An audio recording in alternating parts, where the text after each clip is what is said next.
construção de comunidade, de criar espaços de participação e engajamento.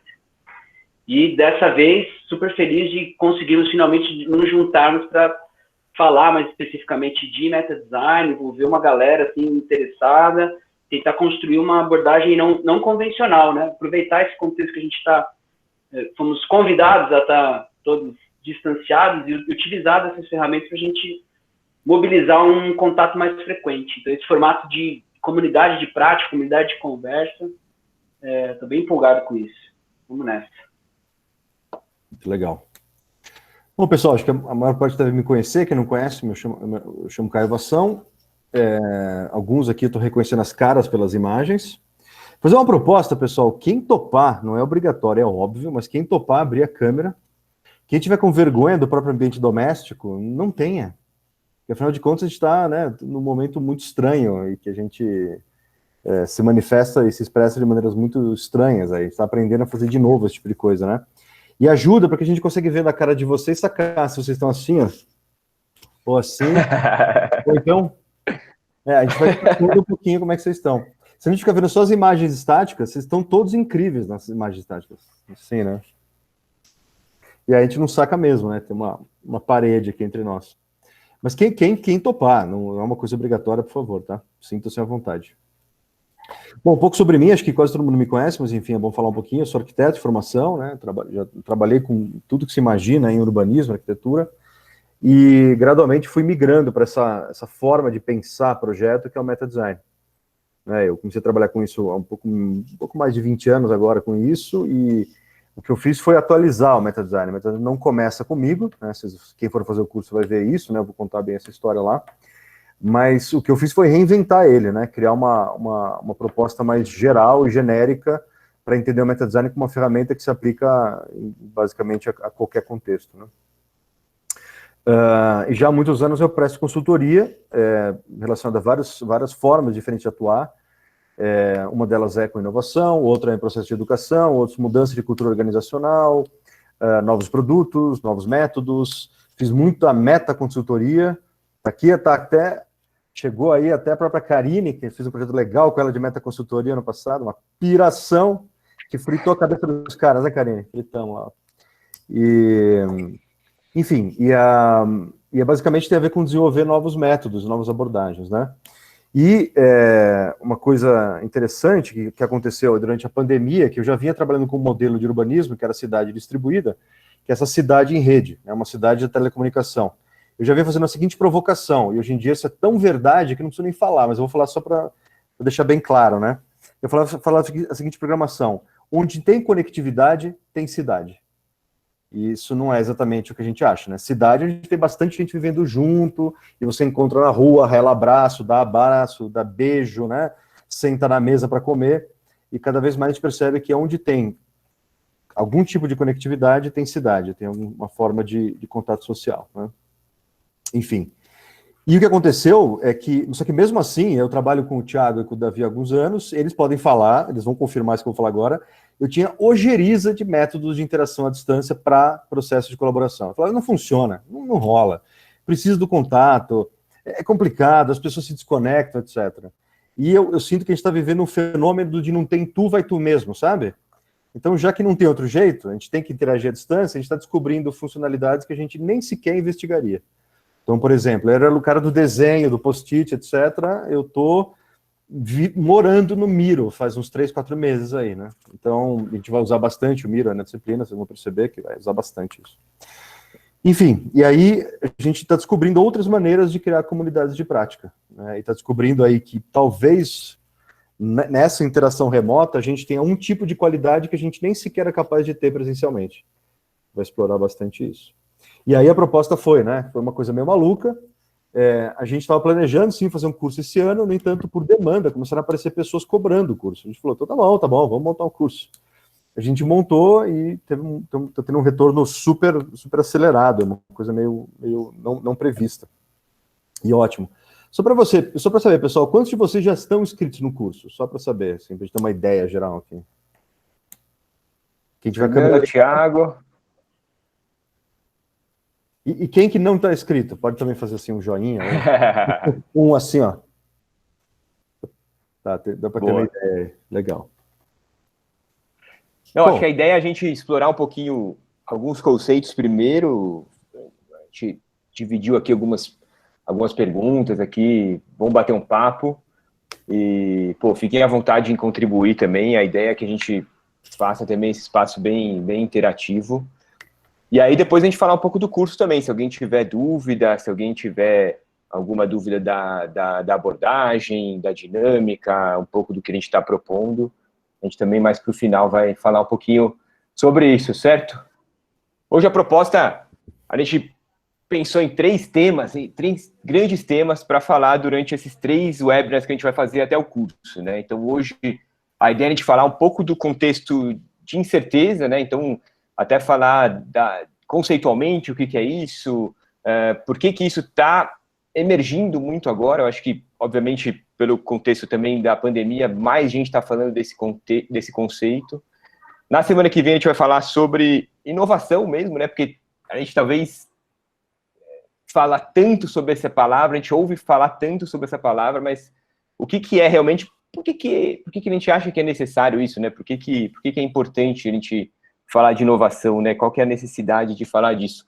E no nosso terceiro webinar, daqui 2 semanas, a gente fez uma brincadeirinha que a gente chamou de VUCA do Movement, né? Que também a gente ouve falar de VUCA para lá e para cá, mas o que mais a gente pode agregar a esse conceito, né? Que outras coisas a gente está trazendo que a gente pode agregar ao tal do VUCA. Então, para quem não está inscrito nos próximos, também vou deixar aqui os links para a gente conversar também sobre esses outros assuntos. Então, hoje é para falar um pouco de incerteza, né, Caio, Davi? Uhum. Que é isso? Assim, é um conceito novo, surgiu agora por causa da pandemia, ou é uma coisa que a gente sempre encarou e estava escondendo? O que vocês acham que é esse conceito de incerteza, assim? Pois é, tem uma coisa de pensar em termos incertos, né? Quer dizer, certamente já estava aí, né? Mas acontece que a gente está pensando em novos contextos de incerteza, né? Agora a gente está percebendo com outra escala, com outra forma de pensar, né?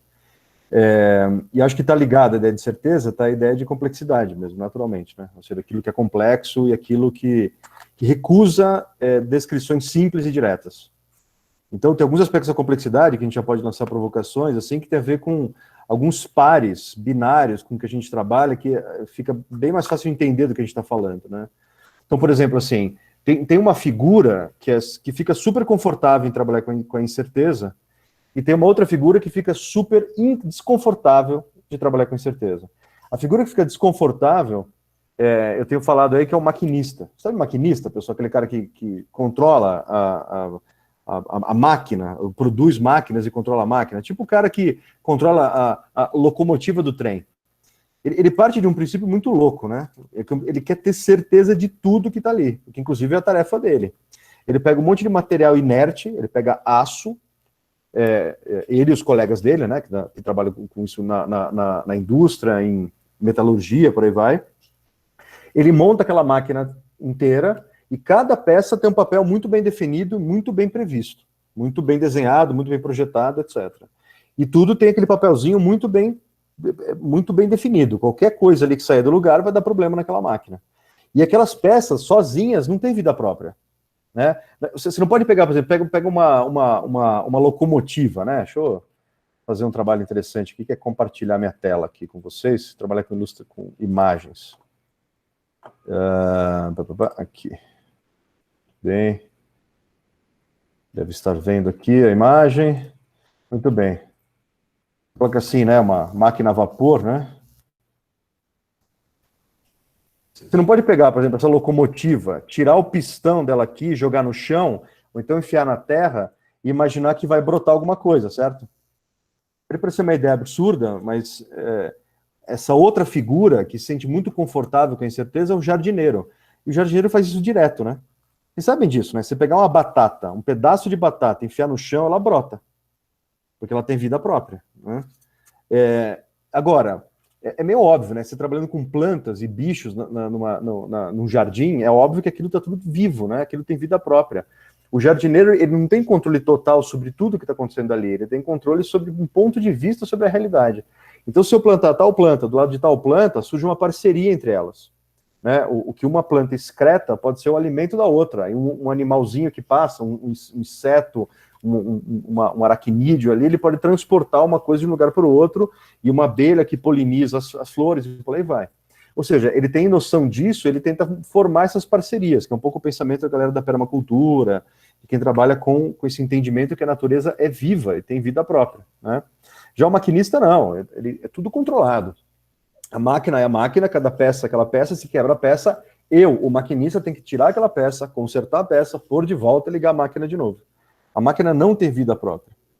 Agora, longe da metáfora, vamos tentar aplicar isso para entender o contexto de incerteza do ponto de vista de um gestor, alguém que administra uma empresa. Se você administra a empresa que nem maquinista, você parte do princípio que todos os colaboradores são peças de uma máquina. Então tem hora que está funcionando bem e funcionando errado. Está certo ou tá errado o comportamento dele. E você tem que tirar, se tiver errado, você tem que tirar o cara de lá, consertar ele, talvez com um martelo, né, na cabeça, e aí o cara volta, reencaixa ele tem que funcionar direito. E tudo que acontece naquela máquina social funciona porque você, projetista, maquinista, projetou direito. Cada ínfimo detalhe, você pensou cada coisinha, encaixou tudo e aquilo tudo virou uma realidade que funciona. Cada peça no seu lugar. Tipo uma peça de relojoaria, né? Aquela visão de mundo, de ver o universo como um relógio. E agora pense um jardineiro administrando uma empresa, uma organização. É um ponto de vista completamente diferente, né? Ele é um cara que parte do princípio que o colaborador tem ideias próprias, vontade própria, e que para ele poder desempenhar da melhor maneira, ele tem que ter um certo grau de autonomia, senão ele não vai conseguir fazer o que ele precisa fazer. Então é engraçado, né? A maior parte das instituições de ensino que trabalham com administração de empresas ensina a administrar máquina, com pensamento maquinista. E a gente herda isso, pessoal, de 200 anos de revolução industrial. E o cara que habita a incerteza, ele é o cara que fala, bom, porque é interessante pensar isso, né? Quando a gente fala de incerteza, a gente não está falando a respeito de uma incerteza absoluta, né? Eu não sei nada. É o contrário, eu não sei tudo. Porque você não saber nada, absolutamente, é você ficar em posição fetal no canto da sua sala chorando, né? Tipo, não tem o que fazer. É o desespero absoluto, toma conta da nossa alma. Mas se você tem alguma certeza, você trabalha em cima daquelas certezas. E você convive com as suas incertezas, aquilo que você não sabe.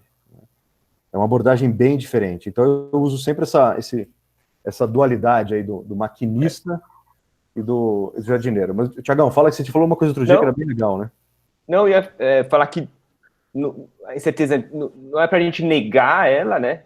A gente não pode negar que ela exista, mas é bom de saber conviver com ela, né? E um dos tópicos que a gente trouxe assim para discussão também foi a necessidade de como é que você aprende alguma coisa nova num contexto de incerteza, né? Como é que você traz um conceito novo? Como é que você se prepara para um contexto que é incerto, né? E pode parecer muito clichê, a gente vem ouvindo muito falar sobre isso. A complexidade do mundo está aumentando, a conectividade está aumentando, a gente está com muito mais informação do que antes, e isso traz um contexto e uma sensação de incerteza cada vez maior, né? Antigamente as coisas mudavam, sempre mudaram, né? Mas mudavam um pouco mais lentamente, a gente conseguia, talvez, capturar, entender as condições de forma um pouquinho mais lentas que agora. Agora a gente está tendo que se adaptar cada vez mais rápido. E como aprender uma coisa nova para o futuro, né? Uma tecnologia ou as próprias ciências sociais, né? Como filosofia ou outros tipos de conceitos que a gente pode trazer para o nosso dia a dia para se preparar para um futuro que a gente não tem ideia do que vai ser. Então, o que eu vou aprender hoje se daqui 10 anos não vai existir mais? Faz sentido isso, né? Como é que a gente pode aprender a se adaptar cada vez mais rápido para as coisas que vão aparecendo no meio do caminho? Eu acho que é mais ou menos esse recado, assim, né? Não ficar preso no técnico, né? A gente estava discutindo muito um conceito que é o tech e o fuse, né? Não ficar preso no técnico da coisa 100%. O técnico é muito importante, ele traz um monte de capacidades, novas possibilidades para a gente utilizar. A gente fala muito de inteligência artificial, de blockchain, de cripto, de tudo isso que está surgindo, mas só isso não sustenta tudo que a gente precisa para se adaptar. A gente precisa trazer um pouco do fuse também, que alguns autores chamam, né? Que são as ciências mais sociais, né? trazer a ciência das redes, trazer filosofia, trazer isso para dentro do tech também. Davi Posso falou uma colocar coisa um negócio interessante aí? também. Eu ia falar para você contar uma história boa aí. História boa. Não, eu ia falar outra coisa. Que eu lembrei. Primeiro que eu lembro, o Caio falou do lance da incerteza de não saber nada versus saber que não sei tudo, né? Tem uma frase do Viveiros de Castro, do Eduardo Viveiros de Castro, um antropólogo brasileiro, fodaço, assim, e aí ele fala uma coisa que eu achei interessante. Ele diz assim, que um equívoco não é um erro de interpretação no sentido de uma falta, mas ele é um excesso de interpretação na medida que eu não considero que existem outras interpretações em jogo, né? Acho isso muito foda, assim, de pensar. Uma abordagem equivocada que eu fiz é porque eu não considerei que existem outras formas de ver, né? E o cara que habita na incerteza é isso, é fazer a coisa que ele sabe que é pela metade, meio até provisório, que o projeto ele é incompleto de saída, né? Eu nunca vou dar conta da completude de uma proposta, de uma ação, de um planejamento, né? E aí eu estava pensando muito, o Thiago fez essa provocação, né? Pô, será que a incerteza é agora? O que é diferente da gente pensar o cenário de incerteza hoje da discussão que é feita já há um tempo, né? E uma coisa que me pegou assim no meta design, quando eu comecei a conhecer, quando eu comecei a trabalhar junto com o Caio, é que quando a gente começa a se deter sobre essas questões, né, e falar sobre o cenário de incerteza, sobre o cenário de volatilidade, ambiguidade, complexidade, a gente percebe algumas coisas e a gente começa a tentar responder a isso, né? Já percebe a complexidade. E aí um erro que eu tinha, por exemplo, é ainda olhar a complexidade como um maquinista. Então, tentar projetar para a complexidade. E aí o lance do meta-design eu vou fazer, o projeto é com complexidade.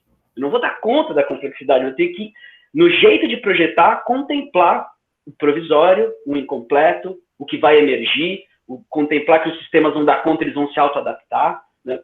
E aí, trazendo isso para essa discussão de hoje, né, desse espaço vazio, dessa incerteza, o que eu tenho percebido, assim, ultimamente, pelo menos nos grupos que eu tenho facilitado, as empresas que eu tenho passado, que embora essa discussão do contexto de incerteza venha, da discussão de complexidade, já com o Moran, com uma série de discussões sobre isso, tem gigantes falando sobre isso há muito tempo, nesse momento, ela se tornou muito pragmático isso. Então, quando eu sou obrigado, por exemplo, no contexto do trabalho, a gente está sendo obrigado a trabalhar à distância. Então, essa posição, né, de relação de nós, a forma como estamos conectados, choca com, às vezes, um modelo de entendimento, e aí desmorona, porque eu estou acostumado a trabalhar de maneira centralizada, comando e controle. Eu passo nessas linhas, como gestor, eu vejo meus funcionários estão trabalhando ou não. Consigo ver se o cara saiu para fumar um cigarro, tomar um café, se ele foi no banheiro. Eu bato o olho rapidão e tiro uma solução, eu agrego as pessoas. E aí, essa forma de conexão nos empurra para uma relação distribuída do trabalho. Em que eu não vou ter comando e controle, é impossível. Eu vou ter que trabalhar com autonomia e confiança. Porque as pessoas elas vão se encontrar entre elas, numa plataforma digital que eu não vou estar vendo, a minha forma de acompanhar a produtividade é outra. Então a gente, de certa forma, rapidamente foi empurrado para uma outra forma de se relacionar. E esse choque de entendimento do maquinista centralizado, controle, com uma lógica distribuída, em que as pessoas vão se conectar mais livremente, eu tenho que confiar um pouco mais, isso dá bug no cérebro, né? Aí joga a gente numa sensação de não sei nada, não sei o que vai ser, desespero, nada vai dar certo.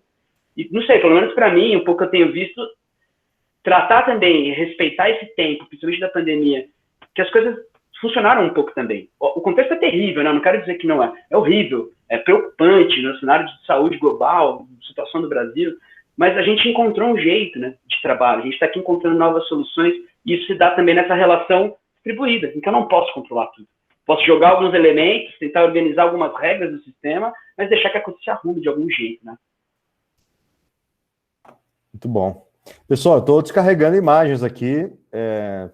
Davi, Thiago, qualquer momento me silencia aí, porque eu fico regurgitando imagens. Vai lá. Maravilha. Bom, tem mais, né? Tipo, tem uma coisa interessante também do pensamento da incerteza, que tem outra dualidade, que é entre o binário e o complexo. Pensamento binário. Tem uma coisa mais ou menos assim, né? Segundo o pensamento ocidental, lá, desde a época da filosofia antiga, né? Tem uma coisa que é considerado um grande triunfo, né? Desde o Aristóteles, deixa eu pegar aquela imagem clássica dele com Platão, aquela imagem tão legal. Isso, muito bem. aquela pintura clássica, vocês conhecem, capa de tantos livros de filosofia. O grande triunfo da filosofia é ter certeza absoluta. Isso é desse jeito e tem que ser assim e não tem outra opção, é desse jeito. E parte dessa capacidade de ter certeza absoluta tem a ver com uma coisa chamada decisão binária. Né? Inclusive, o Aristóteles propõe como regra da filosofia que é uma coisa chamada terceiro excluído. Não tem terceira opção. Uma coisa é ou não é, e não tem essa coisa de ser mais ou menos. Né? Então você tem que definir muito bem o que as coisas são. É quase uma exigência, quase se imagina de uma pessoa inteligente hoje em dia que a pessoa tem uma posição, essa posição seja clara e ela seja exclusiva. Ou seja, aquela posição exclui todas as outras. Eu estou certo no meu ponto de vista. A gente meio que imagina isso, né? Se você sabe o que está falando, você sabe com certeza. E essa sua posição exclui as outras. Agora, voltando para o trabalho colaborativo, trabalho em equipe, trabalho em comunidade, trabalho em grupos grandes, o mundo contemporâneo, que a gente entende essa horizontalidade das relações, né? É bem difícil isso, né? Porque as verdades são múltiplas, são complexas, são muito variadas, né? E aí esse pensamento binário, ou seja, é ou não é. Ou isso aqui é desse jeito, ou é de outro jeito completamente diferente. Ele também acaba exigindo outras coisas da gente, né? Exige também que se a gente tem uma nova proposta, uma nova ideia, a gente tem que excluir a ideia velha, a ideia que já estava implantada, uma prática que estava implantada na organização, na empresa, ou na sociedade, tem que substituir ela pela ideia nova, pela proposta nova. Só que tem um outro jeito de ver, que é o modo complexo. O modo complexo é mais ou menos assim. Olha, eu tô com uma ideia aqui, ela é bastante coerente, ela parece que ela para de pé, tá? Mas ela não é única. Eu sei que tem muitas outras ideias no mundo, muitas outras abordagens, que podem compartilhar espaço com essa minha ideia. E a gente permite, ou seja, em vez de substituir a ideia velha pela ideia nova, a gente permite que a ideia velha conviva, ela esteja sobreposta à ideia nova. Ou seja, a gente permite que o velho e o novo, habitando o mundo junto com a gente descubra coisas novas, coisas diferentes.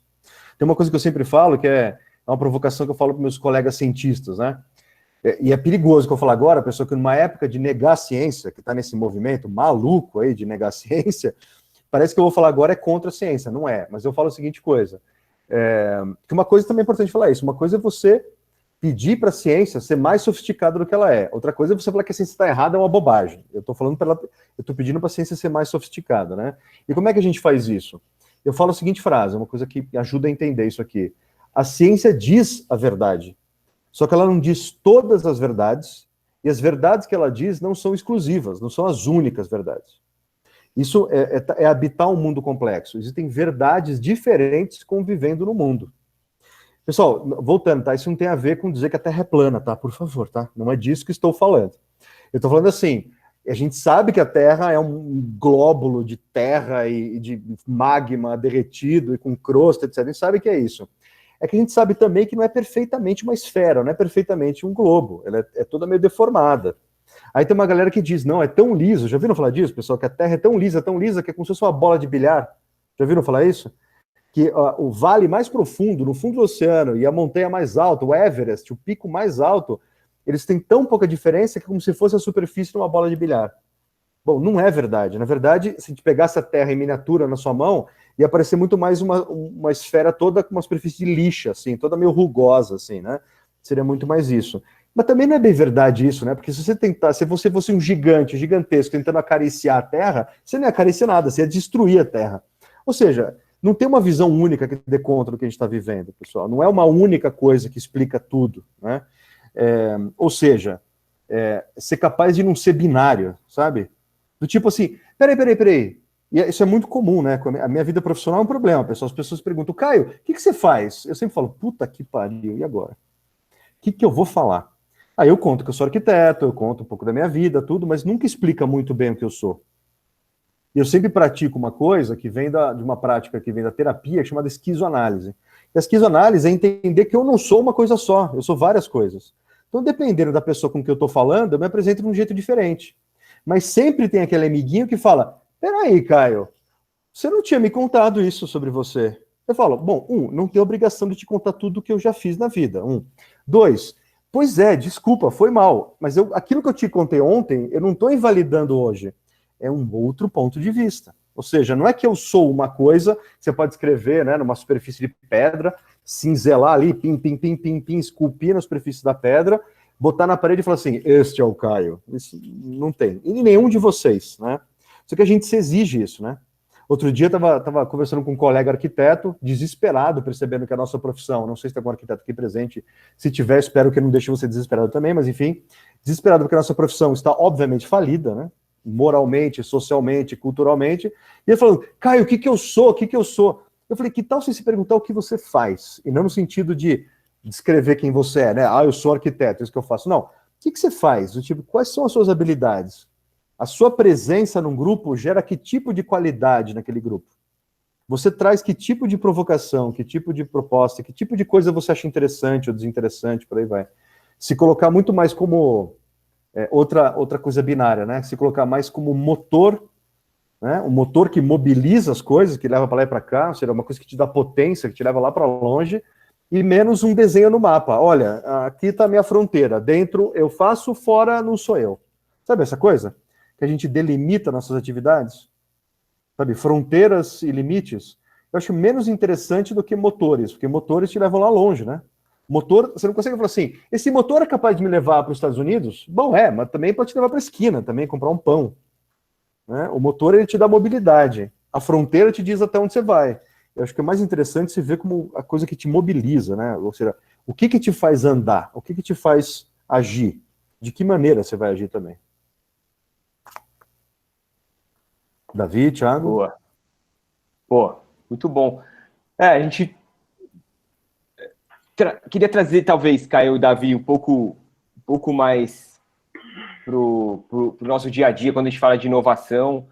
Como é que na prática a gente consegue trazer esse pensamento, por exemplo, para a construção de um processo de inovação, para a construção do ambiente de aprendizagem?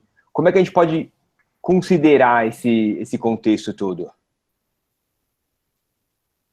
Pois é, eu estou até vendo uma pergunta aqui da Raquel, eu tô comentando com ela, eu vou falar um pouquinho, pode ser? Manda bala. A Raquel ela falou assim, né, por isso que a gente ainda desenha e escreve à mão, no lápis, do que no computador, né? Raquel, isso é um dos grandes dilemas do mundo contemporâneo, né? Por que que a gente desenha à mão? E eu acredito que vai continuar desenhando durante um bom tempo ainda, né? E isso tem muito a ver com o pensamento complexo, com essa coisa da sobreposição, né?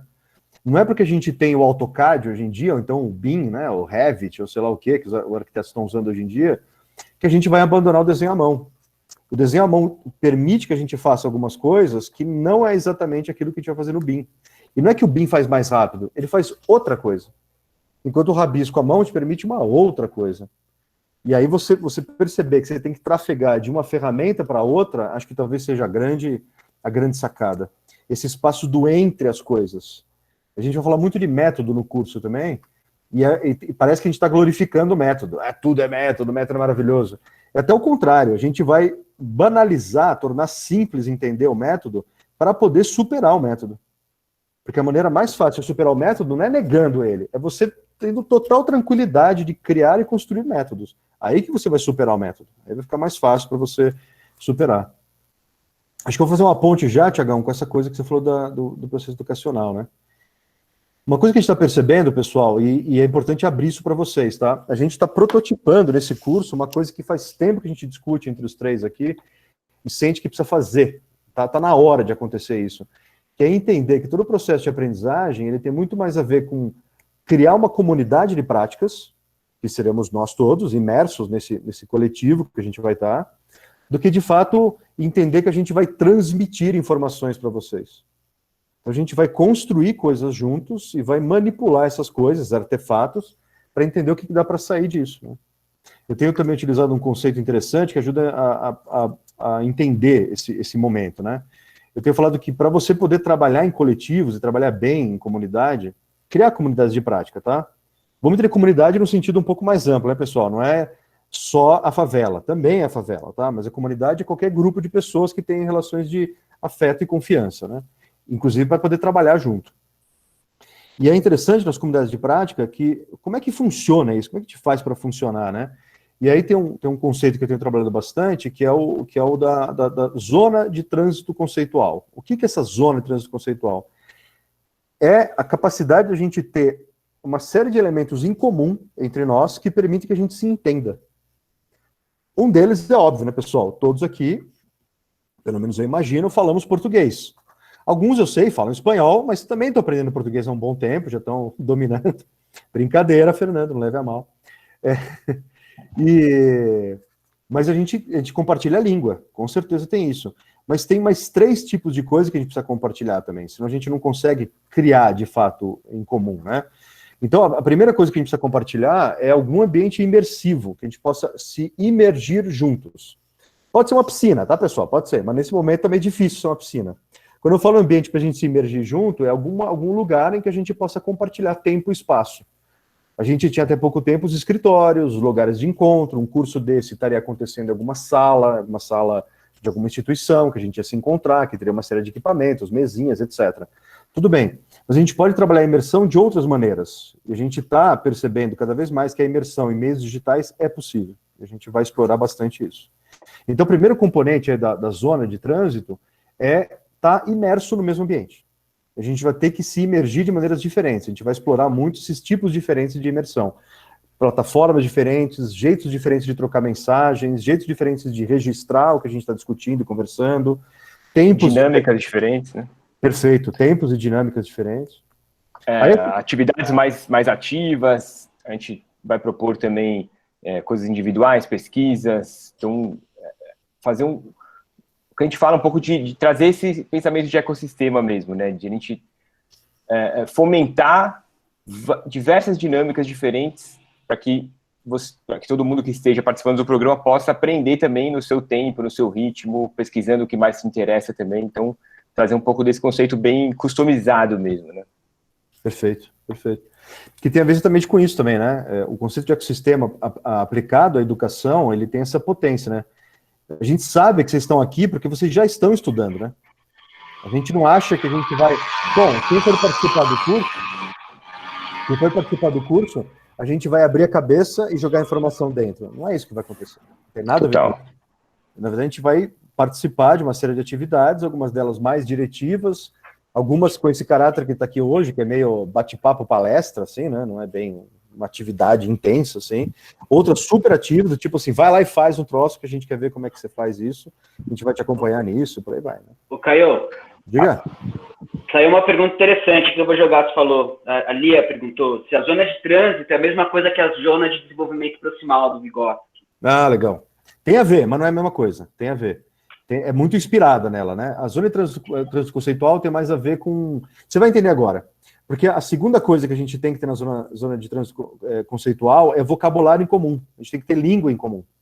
E não adianta falar só português, a gente tem que ter um vocabulário que a gente entenda o que o outro está falando, né? E muitas vezes discordando do outro. Não é porque a gente entende o outro que a gente aceita o que o outro está falando. Não é porque a gente tolera o outro que a gente, tá tudo bem, então pode fazer. Não, a gente só entende, até entende a discordância. Até isso fica mais claro. Mas em algum momento a gente acaba concordando também tem isso, né?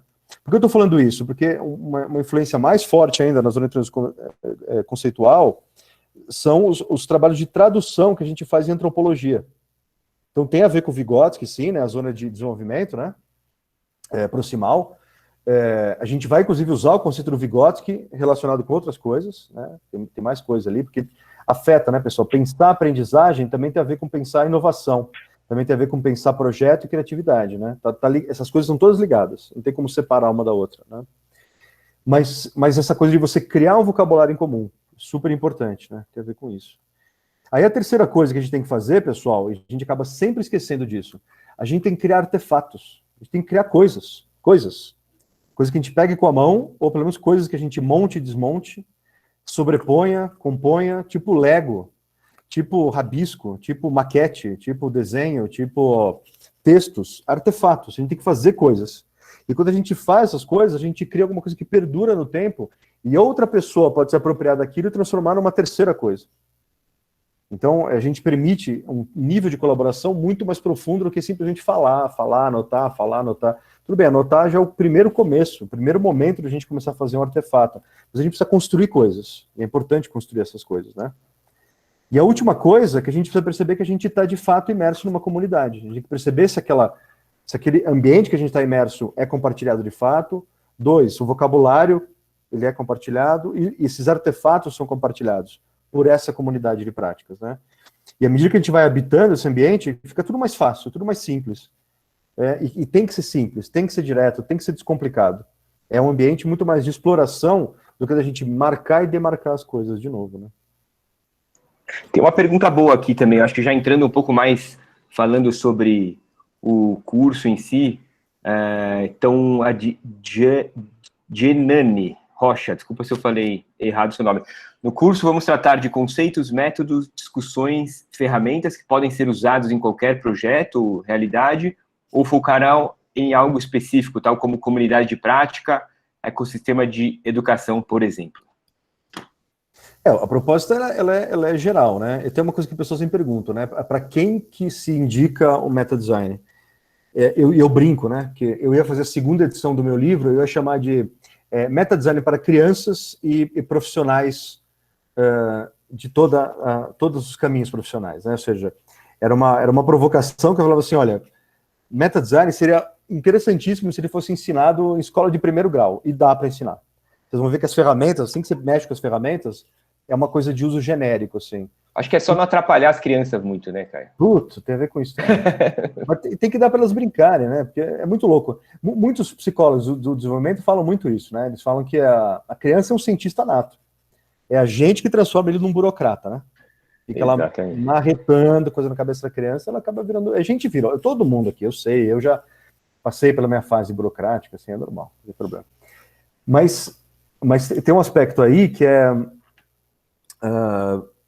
como que a gente entende que isso é uma ferramenta genérica? Eu vou dar só um exemplo, tá? A gente trabalha no MetaDesign basicamente com 4 grandes ferramentas conceituais que se manifestam de muitas maneiras diferentes. E as 4 ferramentas basicamente, eu vou falar aqui, pessoal, mas ninguém precisa decorar, vocês vão encontrar, quem não quiser fazer o curso, também tá ótimo, tá, pessoal? Tá tudo certo. Vocês vão encontrar online isso também, tá? Que é a abstração, diagramas, emergência e procedimentos. Desses 4 ferramentas, uma delas só trata de linguagem, que é basicamente abstração. As outras 3 não tem nada a ver com linguagem. Então a gente, desde criança, fica vomitando o domínio da linguagem na cabeça das crianças, e quando chega na vida adulta, a gente tem pouco domínio das outras 3 ferramentas que a gente precisa dominar. Diagramas tem a ver com você entender que você tem um corpo, e esse corpo faz parte de um corpo maior que você, que é um corpo coletivo, social. É um corpo do ecossistema, ele está vivo. E isso impacta todo mundo, não só quem trabalha com ecossistemas, né? Se você trabalha, sei lá, você trabalha com...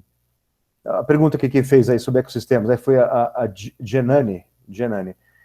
Você trabalha com o que, Genani? Você pode responder. Eu trabalho com educação mesmo, com aprendizagem corporativa, mas eu me interesso por qualquer projeto de inovação, né? Então, por isso a pergunta, mas o meu foco hoje é aprendizagem, é educação. Maravilha. Então, mas você tem muito a ver com isso. Você trabalha com educação, então não tem como escapar disso, né? Tem algumas ferramentas que a gente vai aprender que você vai olhar para ela e falar assim, conheço essa porra, filha da mãe. Desde não sei quando eu vejo isso, e é impressionante como a gente explica mal, muitas vezes, para as crianças, né? E para a gente até na vida adulta mesmo assim, né? Mas é um pouco... Acaba sendo uma ferramenta fundamental para a gente entender outros tipos de relação, né? Uma das ferramentas, por exemplo, ela tem muito a ver com formas que se desenrolam no tempo, coisas que se transformam e se modificam e viram outras coisas, né?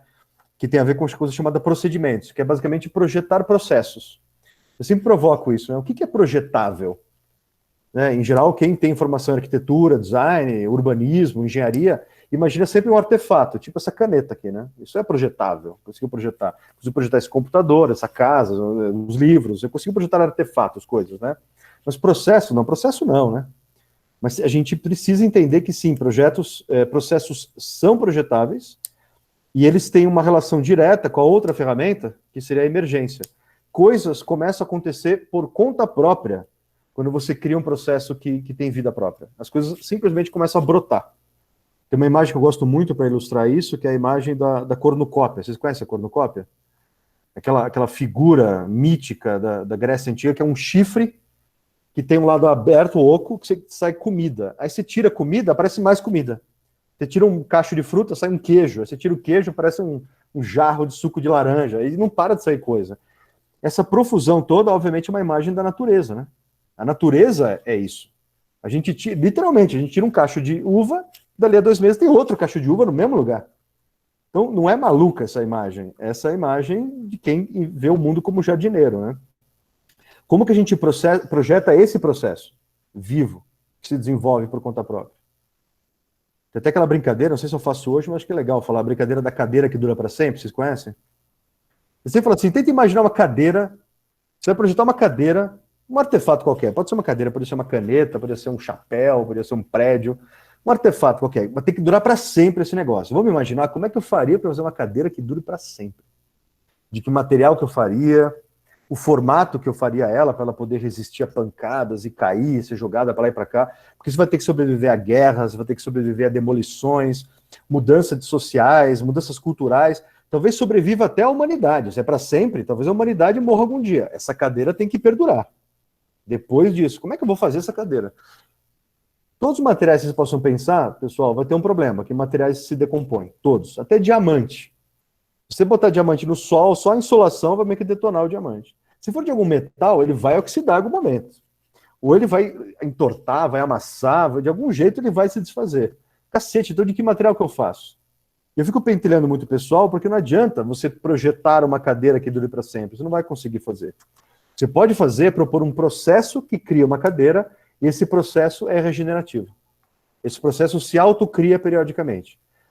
Se isso é estranho, não ache estranho. Olha no espelho e veja que você é fruto de um processo regenerativo. Sempre comento também isso. Se você pega o dente de um tubarão hoje em dia, ele é praticamente idêntico ao dente de tubarão que se encontra em depósitos fósseis de 300 milhões de anos atrás. Porque o processo regenerativo que fazia tubarão naquela época está vivo até hoje, fazendo tubarão até hoje. Você encontra conchas de animais bivalves, sabe assim, de moluscos, em montanhas, em 3 mil metros de altura. Pô, mas conchas dessa natureza, desse tipo aí, nascem no fundo do oceano. Como é que pode estar no alto de um pico? É porque elas nasceram e viveram numa época que aquilo era fundo de oceano. Ou seja, até a crosta terrestre evolui e se transforma, e lá o bichinho, o molusco, continua vivendo do mesmo jeito. Então, você quer criar alguma coisa que dure para sempre? Não é uma coisa, é um processo. Sempre um processo. Não dá para eu fazer um artefato. Pronto, isso aqui é eterno. Não, não vai ser. Mas eu não sei se a vida é eterna, pessoal, mas pelo menos ela está durando bem mais do que os objetos sólidos à nossa volta, né? Ô, Caio, posso falar para você pôr uma imagem aí para a galera? Manda. Do castelo japonês, de quantos milhões de anos está intacto, né? Ah, boa, deixa eu mostrar lá. Peraí. Cadê? Tá aqui. Manda aí. Então, para os orientais presentes, é uma homenagem a vocês, não brincadeira. Esse santuário, pessoal, de Ise, no Japão, para quem é de lá, deve conhecer, enfim. Cadê ele? Tá aqui. Esse carinha aqui. Ele é um santuário que ele é muito antigo. Eu vou mostrar aqui, dá para ver um pouco melhor. Aqui, perfeito. Essa imagem é perfeita. Ela meio que estraga a história, mas eu vou explicar daqui a pouco, tá? Esse santuário, pessoal, ele é feito de madeira e palha. Não sei se dá para ver aqui, ó. É de madeira e palha. Cadê ele, filho da mãe? Aqui, ó. Ele é madeira, palha, tem uma coisa folhada a ouro aqui, porque é uma coisa chique, enfim, importante lá. Mas ele tem a mesma idade, pessoal, que esse prédio aqui. Por incrível que pareça. Mais ou menos 300 a.C., o Partenon, lá da cultura clássica grega, em Atenas, foi construído. E tá lá, esse monte de caco, né, desmoronado, tudo, como diriam os cariocas, tudo escangalhado ali, tudo caindo aos pedaços. E tem N motivos para isso, né? E o principal motivo do Partenon estar assim é porque a cultura que criou o Partenon não existe mais desde mais ou menos do ano 200 depois de Cristo, né? Com aquela perseguição, 300, perseguição cristã contra aos ritos pagãos, etc. Teve uma desmontagem completa da cultura grega clássica, e o Partenon foi abandonado, e foi de tudo, pessoal. Chegou até a ser depósito. Durante o período otomano, que a Grécia era parte do Império Otomano, foi depósito de munições. E aí a porra explodiu, cara. Então explodiu dentro para fora. Então imagina, é óbvio que está escangalhado, né? Os caras nem cuidavam desse negócio, não estavam nem aí para o prédio, né? Enfim, já foi assim um dia. Não é mais, é essa coisa toda escangalhada. Inclusive os frisos que estão aqui, tem um caso interessante, os frisos, isso aqui é uma reconstituição, né? Esses frisos estão no Museu Britânico, em Londres. Tem uma puta briga internacional, enfim. Pessoal, mas como é que é possível que tenha um prédio de palha e madeira que está durando mais do que um prédio de mármore. Como é que pode ser isso? É que, na verdade, tem uma pegadinha.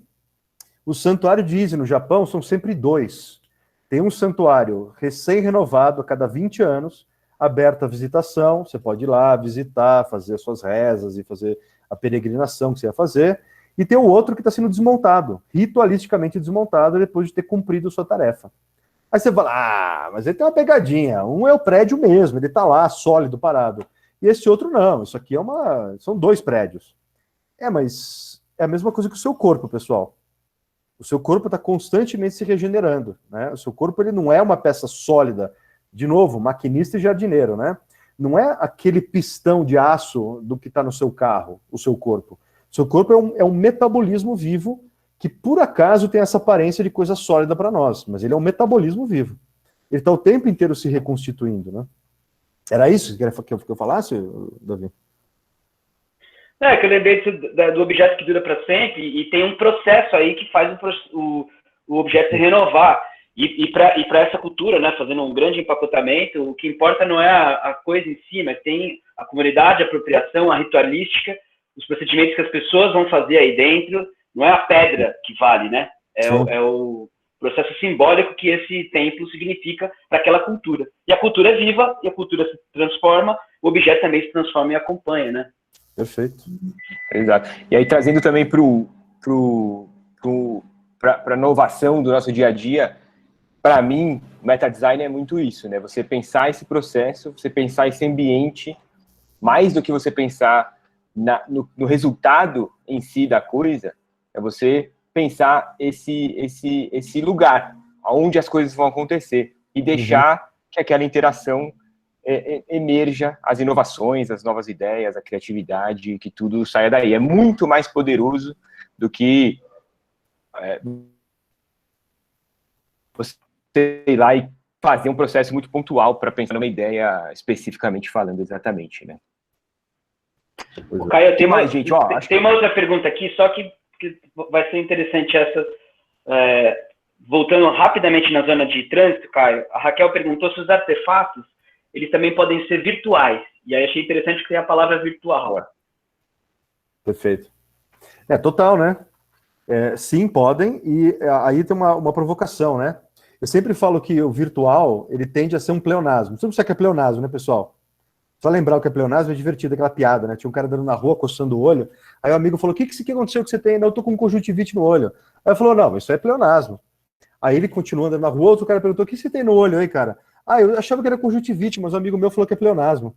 Então, pleonasmo é quando você repete a coisa, né, pessoal? Mas enfim, por que eu brinco que tudo que é o virtual é sempre pleonasmo, né? Outro dia estavam me perguntaram numa palestra, falaram assim, Caio, como é que você está vendo aí aparecimento desses lugares virtuais, né? É o Zoom, é o Meet, essa coisa da aula remota, né? Como é que funciona isso? Eu falei, olha, desculpa, mas todo lugar é virtual, é pleonasmo. Eu falei, como assim? Eu falei, porque a praça não é uma praça, porque ela é uma praça, porque está lá a praça.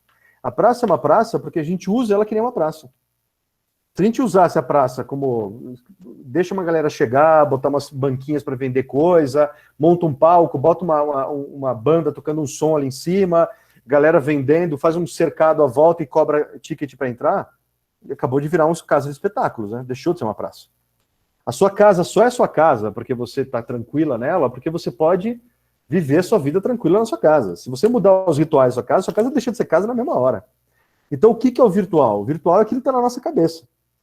É o jeito que a gente interpreta as coisas, é o jeito que a gente joga o jogo. Eu sempre falo sobre isso, né? Que jogo que a gente está jogando? Esse que é o virtual. Então, uma empresa é uma merda, é um saco trabalhar lá. Bom, qual que é o jogo que se joga na sua empresa? Qual que é a coreografia do seu dia a dia? O que está acontecendo lá nessa empresa? Essa coreografia é o virtual. Então, quando a gente fala que o virtual como sinônimo de digital, né, na tela do computador, bom, é que dependendo do que a gente fizer com isso, tem consequências totalmente concretas para a nossa vida aqui e agora. Dependendo de como a gente usar, a gente vai desenhar vários diagramas no Miro, né? Vocês vão perceber que diagrama é um negócio que vai aparecer bastante aqui. Bom, diagrama é um desenho, não é nada um desenho, não é porcaria nenhuma um diagrama. O diagrama pode mudar a sua vida do avesso, vocês vão perceber. É uma coisa bem interessante. Então é um desenhozinho na tela do computador. Aí você fala, rapaz, como é que pode isso? Porque aquele desenho muda a maneira que você vê uma coisa, portanto muda o seu comportamento e muda o jeito consequências concretas vão mudar à sua volta. Então, ou seja, com certeza é o virtual também, tá? Isso também, o artefato também ele é virtual, com certeza. Mas a gente sabe que um momento ou outro a gente precisa pegar no corpo, né? Precisa abraçar, precisa beijar, precisa ir no banheiro fazer cocô, tudo isso existe, né? Precisa acontecer. Mas a grande questão é de que maneira, e como é que... Isso é interessante com o nosso momento presente hoje, né? Eu estou falando que o Covid virou uma espécie de uma praga digital, né? Não porque ela se transmite por meios digitais, mas é porque a nossa resposta a essa praga foi uma resposta digital. A gente respondeu a ela porque a gente podia responder com telecomunicação, com telepresença, com ensino remoto, trabalho remoto, etc. Não é para todo mundo, eu sei, muita gente tendo que estar na rua trabalhando, etc., mas até muita gente está na rua trabalhando dependendo desses lugares virtuais que a gente compartilha, né? É o cara da compra, é o cara da encomenda, além de você aí agora, participando agora desse bate-papo aqui. Então, a gente está requalificando rapidamente esses virtuais, né? Então, talvez até ajude a gente a pensar o concreto, no sentido de a praça lá, de grama, madeira, árvore, etc., a sua casa de tijolo, estofado e sofá, a gente pensar a partir desse ponto de vista. A gente vai perceber que ela é bem mais maleável do que parece. Ela é bem mais plástica. A gente consegue mexer bem mais nela. Paradoxo de Teseu, o Eric. Exato. O Eric mandou aqui. Esse cara, eu não conheço também. Eu não tô lembrando desse mito. Qual que é esse? Paradoxo navio de Teseu? Quer contar aí, Eric? Fica à vontade. Conta aí, Eric. Oi, boa noite, pessoal. Tudo bem? Tudo bem, Caio? E aí? Olha quem você é. Os nomes eu não lembro, mas a cara que sim que aparece eu lembro. Cara, então, na verdade, assim, tem a versão simples e a versão complexa desse paradoxo, mas é uma coisa que os filósofos discutem bastante, assim. Então, era basicamente assim, tinha um navio, que era o navio de Teseu, ele sai em viagem e tudo mais, de Atenas, e aí ele fala que conforme as partes do navio vão ficando velhas, eles vão substituindo. Sim. Então, a questão é, a que ponto que o navio de Teseu deixa de ser o navio de Teseu? Ou do tipo, no final da viagem, se eu substituir todas as peças, aquele navio que terminou a viagem, ele ainda é o navio de Teseu? Perfeito. Ou não? Onde você traça essa linha da identidade? E aí tem uma versão que é complexa ainda, que ele fala assim, então imagina que tem o navio de Teseu, que é o que começa a viagem, e tem um navio que é um navio que eles chamam de carniceiro ou alguma coisa do gênero. E aí toda peça que eu tiro do navio de Teseu original, eu vou montando um novo navio. E aí, no final, você tem dois navios, né? Você tem o navio de Teseu, que tem todas as peças trocadas, e você tem o navio carniceiro, que possui todas as peças originais do navio de Teseu. Então, ele pergunta qual deles é o navio de Teseu? Ou os dois não são mais? Então, onde que a identidade disso se perde ou se recompõe? E aí me lembrou a história do templo, né? O japonês me lembrou desse paradoxo também. Nossa, ótimo, porque, Eric, sua pergunta é na pinta, e tem tudo a ver com isso.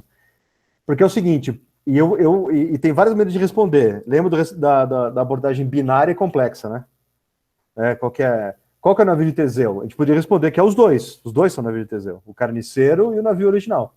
Outro jeito de responder é, não, o navio de Teseu continua sendo de Teseu, por quê? Porque a turma do Teseu estava habitando aquele navio. Então todas as transformações que foi passaram pela mão do Teseu e da tripulação dele. Então ele foi dando a cara que ele queria. E o carniceiro foi sendo dado a cara, por mais que as peças tivessem saído do navio do Teseu, quem estava dando a cara era aquela outra trupe ali, aquela outra patota que estava ali naquele outro navio. Ou seja, tem várias respostas possíveis, né? E uma delas é lembrar uma coisa, o navio do Teseu só pode passar por esse paradoxo porque tem uma forma viva habitando ele, que era o próprio Teseu e a patota dele. E tinha uma outra forma viva, que era aquelas florestas das quais eles entravam. Eles paravam, atracavam o barco, entravam na floresta, pegavam uma árvore, derrubavam, cortavam, serravam e usavam as peças. Ou seja, tem um ecossistema vivo que ele podia tirar peças e tecer a lona da vela e poder fazer a pá do remo e por aí vai, podia fazer tudo isso. Por quê? Porque tinha esse ecossistema à volta que permitia que isso acontecesse, né? Então, é bem legal, bem legal. Quando você falou, eu falei, eu não lembrava disso. Eu falei, nossa, o navio do Teseu, claro, vai trocando as peças e surge outra. Perfeito. Boa. Maravilha. Bom, já chegamos 8 horas. Acho que, gente, eu acho que quem quiser, fica à vontade para contribuir, fazer alguma pergunta também, para a gente não tomar muito mais tempo de vocês. Acho que estão aí agora para tirar dúvidas. Quem quiser fique à vontade. Alguém tem alguma dúvida, alguma questão sobre o curso, sobre o assunto de hoje? Eu perdi totalmente o começo. Eu tinha certeza que começava às 7h30. Então, não sei se dá para resumir num tweet aí sobre o que é o curso, se já passaram informações sobre período. Acho que dá para passar o... Boa. Vamos passar aqui, ó. Quer ver? Na verdade, Eric, a gente não falou do curso no começo, a gente falou sobre incerteza. E a relação da incerteza com vários pontos de vista diferentes, né? Então, essa coisa do pensamento binário a gente falou lá no começo ali. Mas acho que o Thiago vai compartilhar aí a estrutura. Tá passando aí? Tá aqui. Fala aí, Caio. Explica aí que você tá mais na ponta da língua. Pessoal, o curso é isso aí, ó, essa sequência. Não, brincadeira, vamos Eu vou lá. deixar o link aí com vocês. Boa. Mas a gente falou muito de propor um ambiente para a gente fazer trocas de experiências, todas baseadas em ferramentas do Meta Design, né? Então, o curso vai acontecer do dia 3 a 13 de novembro. Então, tem dias que a gente está propondo atividades síncronas, né, ao vivo, que a gente vai estar todo mundo junto em alguma ferramenta, né? Ou vai ser no Zoom, ou vai ser no Meet, ou vai ser numa outra que a gente está explorando bastante, que está sendo muito interessante, que chama Wonder. Usar o WhatsApp também, enfim, trazer um pouco dessas ferramentas para todo mundo também ficar independente tecnologicamente falando. A gente está chamando de independência digital, assim, né, para processos de cocriação, né? Então, cada atividade vai acontecer em uma dessas ferramentas. Então, a partir do dia 3, cada dia tem atividade síncrona, e no dia seguinte a gente vai dar alguma atividade assíncrona, ou individual, ou alguma tipo de atividade exploratória em grupos, né? Legal, então, legal, fala aí, Caio. Não, a atividade assíncrona, pessoal, ela é tão importante quanto a síncrona. A síncrona vai ser como a gente está aqui agora. Vocês estão juntos com a gente na plataforma, conversando, a gente vai interagir muito mais, claro, não desse jeito aqui. Agora, a assíncrona, vocês vão estar em algum outro horário, em alguma outra plataforma, fazendo alguma outra coisa. E a gente vai estar em contato com vocês, mas não desse modo síncrono. A gente vai usar várias plataformas diferentes para provocar vocês, desenvolver atividades em conjunto com vocês. Então, não é que a atividade síncrona é aula e a atividade assíncrona é lição de casa. Não é isso. Não. A atividade síncrona é alta interatividade entre a gente e a atividade assíncrona é uma coisa esticada no tempo. Então, imagina uma esponja que você vai esticando assim e ela começa a se esgarçar, sabe? Você tem mais espaço vazio do que cheio, sabe? Essa é a atividade assíncrona. Então vão ter pré-requisito para participar, Janane? Que tipo de pré-requisito? Diga aí. Não sei, algum conhecimento prévio, como alguma coisa técnica, não. Olha, se você é um adulto, uma adulta, é o suficiente. Não precisa de mais nada disso. Ter acesso ao computador nesse momento, infelizmente. Tem que ter acesso ao computador. E o computadorzinho consiga rodar pelo menos 2 plataformas ao mesmo tempo. A gente vai fazer uma coisa bem interessante. A gente vai usar sempre pelo menos 2 plataformas simultâneas. A gente está usando uma só aqui agora, que é o Meets, né?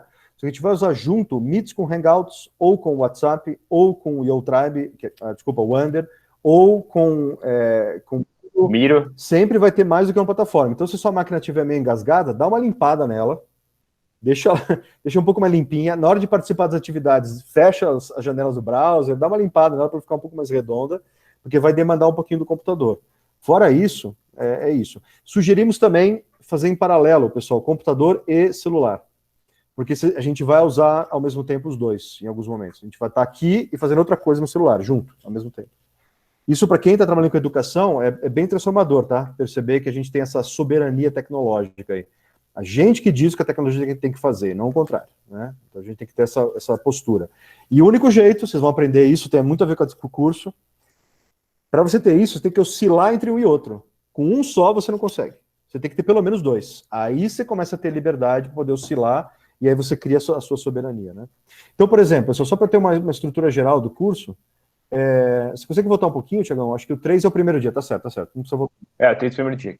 Então, no começo, pessoal, a gente vai ver algumas ferramentas para entender formação de comunidade.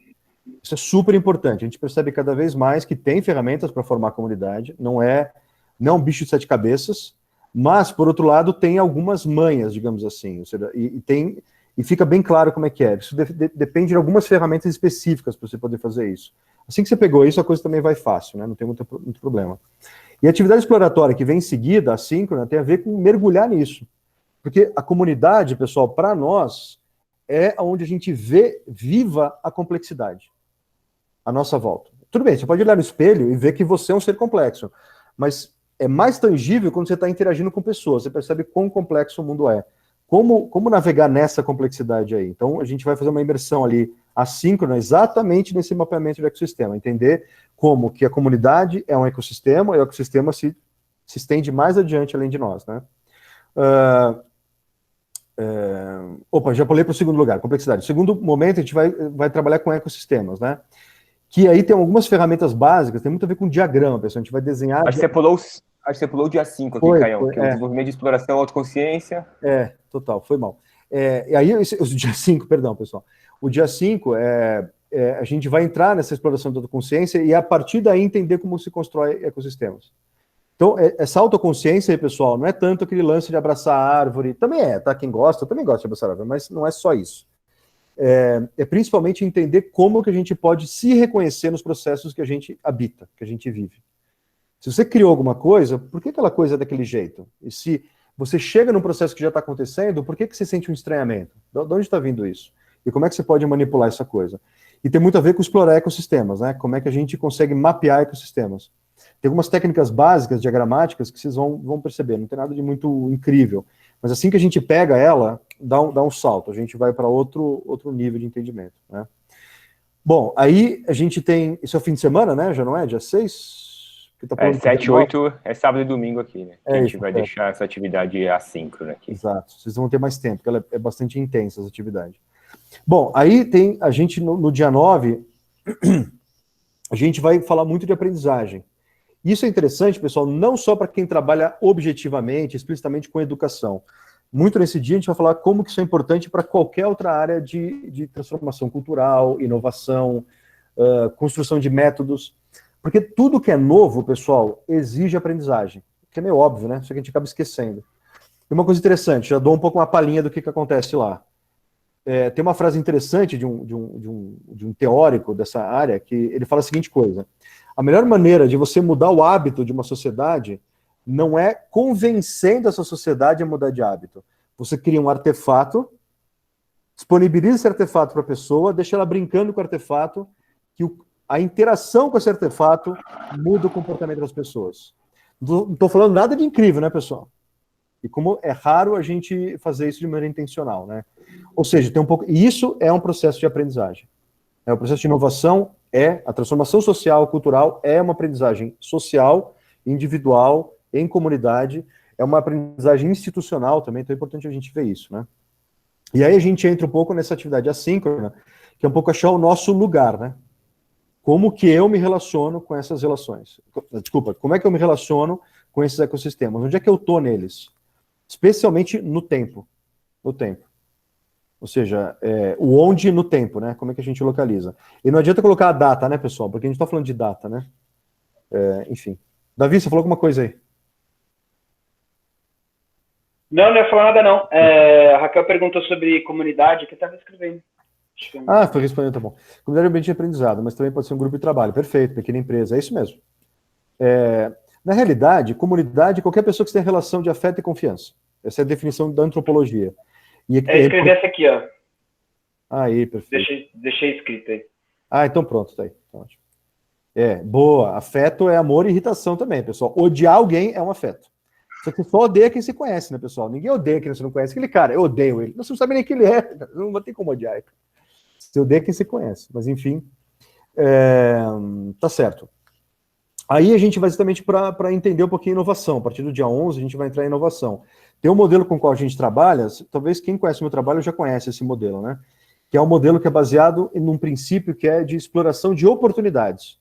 A inovação nunca é atender uma necessidade. Dá um nó na cabeça, é impressionante. A galera que tem formação em design, então, sobe a serra quando eu falo isso. Mas é fato, pessoal. A gente vai explorar bem isso. Por quê? Que a inovação nunca é a resposta a uma necessidade. Então, como é que a gente faz inovação, então? O que me autoriza a inovar? Porque a gente está sempre falando que inovar tem que ser para alguém, né? É para alguém, mas não é uma necessidade, é uma outra coisa. A gente vai falar sobre isso. E tem um modelo sobre isso, né?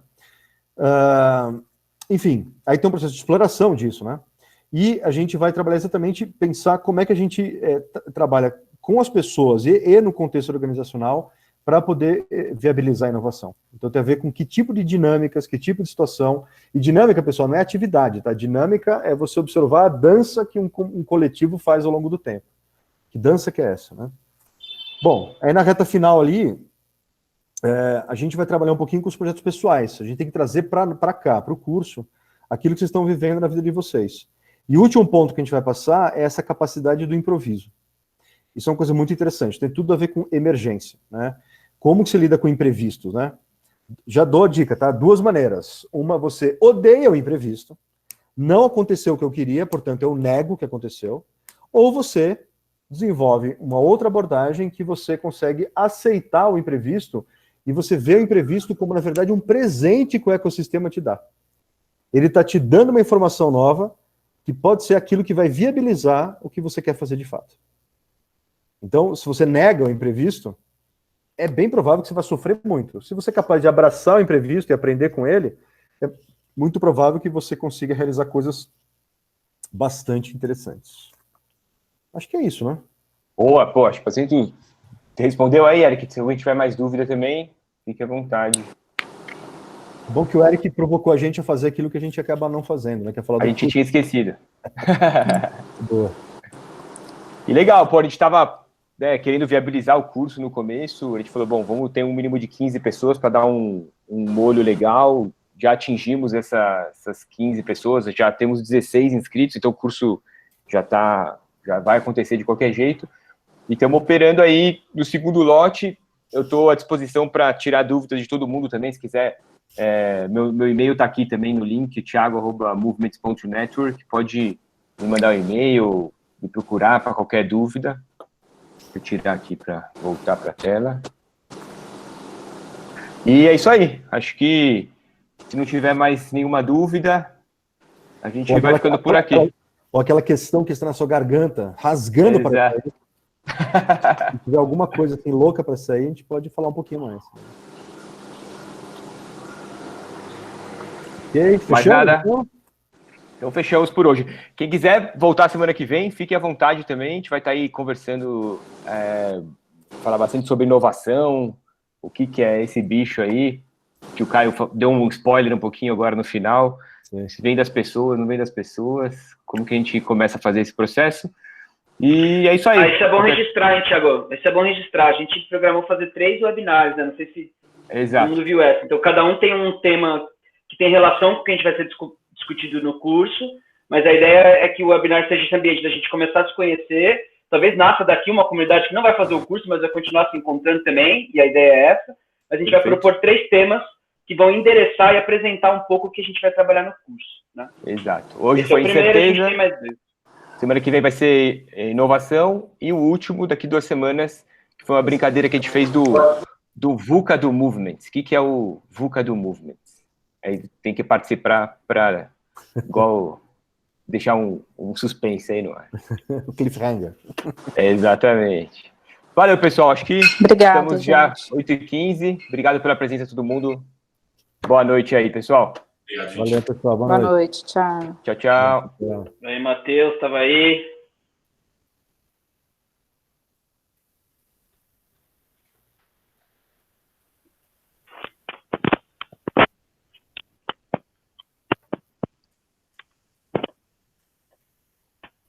Pode parar o record. Vou parar aqui.